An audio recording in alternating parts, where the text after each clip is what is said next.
So it's no surprise that Putin's running for president. I talked about this the other day. I did a video about this, and I showed this particular video clip where he was explaining, hey, I've had these thoughts at different times, but I decided that I will run for president. As he's being asked by this guy, or pleading, this guy's pleading with him, like, we need your leadership. But it's worse than we imagined. Okay, and I'm going to explain just what I mean by that it's worse. There's the context makes it even worse for what he's setting this up and choreographing this a particular way to send a particular message. Just okay, let's start here with what Putin actually said. Truth be told, I have I've had different thoughts at different times, but this at this time, I must say that I will stand with the people. I will run for re-election.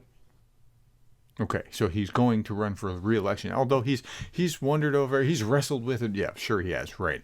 Okay, so let's look at what was going on here. So Ukraine leaders have gone totally crazy. This was like, so he had this presentation among these military officers, and he has these military officers being awarded medals, heroes of Russia, and that sort of thing. But what he said at this thing was really interesting, and then who he was just talking to is also really interesting. Persistent persecution of ethnic Russians in Ukraine was one of the key reasons behind the decision to launch the military offensive in February of 2022, Russian President Vladimir Putin has explained. He also added that he believes that the authorities in Kyiv have since gone completely crazy. Now, this is in RT, so it's going to be slanted a certain way, but you read it so that you can see what they're trying to project. The president made these remarks earlier this week when he hosted the distinguished servicemen at the Kremlin to award them Hero of Russia medals. And he said, "We never would have done anything like the special military operation if it had not started to destroy Russia in our historic territories." Now, he always is talking about these historical territories. Alaska was one of the historical territories, if you want to think through that and the implications there. Expel people from there, declared Russians a non-indigenous ethnic group in Ukraine. Well, they're not indigenous to Ukraine. It's these ethnic groups that they're talking about are like the Crimean Tatars and others who were the first peoples. It's like first peoples in Canada or Native Americans in the United States. The English were not Native Americans. That's kind of the claim he's trying to make. Have they gone completely crazy? Are they completely? How can I put it more bluntly? Nuts, Putin told the medal recipients. So he's at this ceremony, and these are the recipients in the background, and he's talking to them here. And here we have this guy here pleading with him, like the stage is set for him to say, well, I thought about it, and I am going to run for president. After this guy says, well, just listen. I plan to run. As he's talking to service members. He's flanked by service members still standing at attention in the background. Okay, here we go. There's a lot of work to be done. We need to integrate into Russia, to socially adapt to this new situation and return to normal, peaceful life. And I would like to do that under your leadership. I would like to do that under your leadership because you're so dreamy. You're so awesome. Please. Okay, so that's how the stage is set, right? But I didn't catch this. Somebody put this in the comment below. Okay, so there's two comments I want to show you. The first one was this. Utani Craven says, I think he did this ceremony because there are no victories of note that he could be using. So it's a stand-in. He could still become more militaristic regardless because I think analyst consensus is that he didn't want to risk mobilization before the election. That's absolutely correct. Somebody else, and I couldn't find the comment, said, hey, the guy that was talking to Putin here, his name is Artem Zoga. Okay, this is the picture. Let's compare notes. Him, right? Artem Zoga. So, like they pointed this guy out. I didn't know who the guy was, but this is who he is. Artem Vladimirovich Zoga, Ukrainian-born Russian military officer and politician serving as the chairman of the People's Council of the Donetsk People's Republic since September 2023. So they picked this guy intentionally. He's now. If they're picking this guy from the Donetsk People's Republic to be asking, I need you, I want to follow your leadership, please help us, right? they're doing that for a reason. And so this is lending itself toward more likely continuing to be militaristic and continuing to press Ukraine and continuing this fight than just about any other signals that I can think of that he would be sending. He's currently the commander of the Sparta Battalion, a pro-Russian force that's involved in the Russian-Ukrainian war. Following the start of the war in Donbass, Zoga and his son Vladimir joined the pro-Russian separatist forces. He was among the speakers at the March 22 pro-war rally in Moscow and stated that our task is to liberate our land from Nazi people. Right, like this is kind of language that he's using.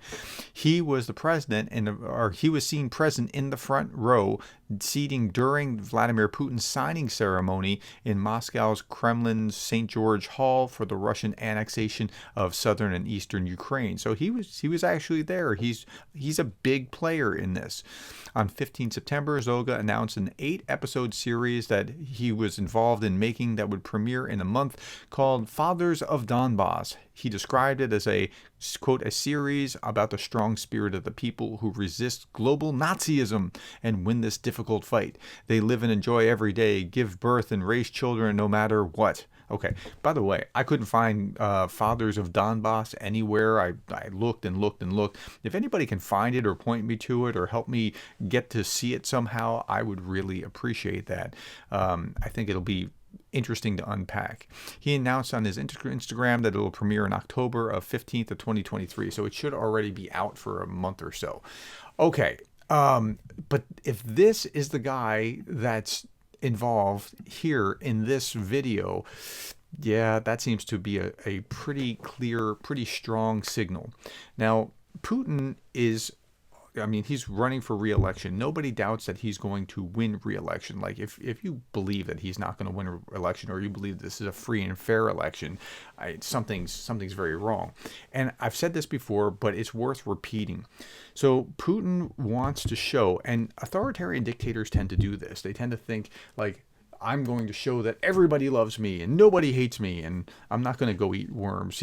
So he's going to try to have this high turnout as he can possibly have. So there's an interesting change to the law this year that they're going to have an election over 3 days. Well, that'll allow for maximum turnout as opposed to a single day regular kind of voting thing. They're trying to expand that. And then he also wants to not only have that, but he also wants to have high numbers. Like he wants to win by like 90% or whatever it is.